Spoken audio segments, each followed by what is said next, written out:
Kushtia BGB ৪৭ উপজেলা দুর্গম উদয়নগর চর এলাকায় বসবাসরত অসহায় দুস্থ ও হতদরিদ্র মানুষদের জন্য এক দিনব্যাপী ফ্রি মেডিকেল ক্যাম্পেইন আয়োজন করেন। বিস্তারিত থাকছে শাহিন হোসেনের প্রতিবেদনে। সীমান্তবর্তী এলাকার ভৌগোলিক বিচ্ছিন্নতা ও চিকিৎসা সুবিধার স্বল্পতার কারণে সাধারণ মানুষের চিকিৎসা গ্রহণ অত্যন্ত কঠিন হয়ে পড়ে।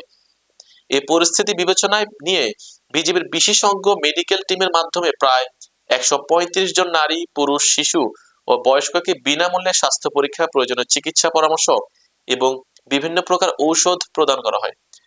বয়স্ক রোগী, শিশু ও নারীদের স্বাস্থ্য জটিলতাকে অগ্রাধিকার দিয়ে চিকিৎসা প্রদান করা হয়।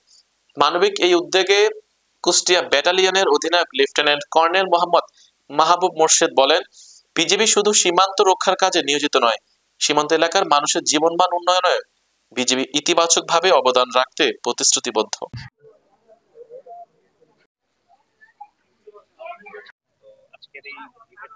সুবিধা হবে, তাই না? তো এটা আপনারা যদি আমাদের একটু ধৈর্য ধরে বসে থাকার মাধ্যমে, মাদকের সাথে ইনভলভ হওয়া যাবে না। আপনাদের সন্তান, ভাই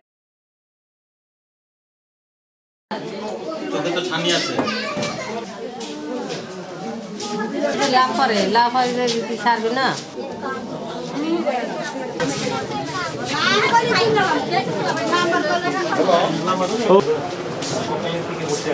অবৈধ দেখুন, আপনারা জানেন এই চিলমারি এলাকার যে দুর্গম চর এলাকা রয়েছে, এখানে বিজিবির বেশ কিছু বিওপি রয়েছে এবং এখানে যাতায়াত ব্যবস্থাও চ্যালেঞ্জিং। এটা আমরা সবাই দেখেছি যে এখানে চলাফেরা করা এবং এখানে কোনো সাধারণ কারণেও মূলত মৌলিক যে রিকোয়ারমেন্ট, চিকিৎসা সেবা গ্রহণ করার ক্ষেত্রেও অনেকটা পথ পাড়ি দিয়ে এখানকার সাধারণ মানুষকে দূরবর্তী এলাকায় যেতে হয়, দৌলতপুর যেতে হয়। তো আশেপাশে সেই সেবার পাওয়ার ব্যবস্থা সীমিত। যেহেতু আমরা সীমান্ত এলাকায় সার্বক্ষণিকভাবেই সহযোগিতা করার চেষ্টা করি আমাদের মূল দায়িত্বের পাশাপাশি, অর্থাৎ সীমান্ত রক্ষা এবং সীমান্তে অবৈধ মাদক এবং অন্যান্য চোরাচালান প্রতিরোধ করা, এগুলোর পাশাপাশি আমাদের মানবিক সহায়তার যেই কার্যক্রমগুলো আছে, আমরা প্রায়ই এই ধরনের এফোর্ট নিয়ে থাকি। আমরা দুস্থ মানুষের মাঝে ত্রাণ বিতরণ করেছি।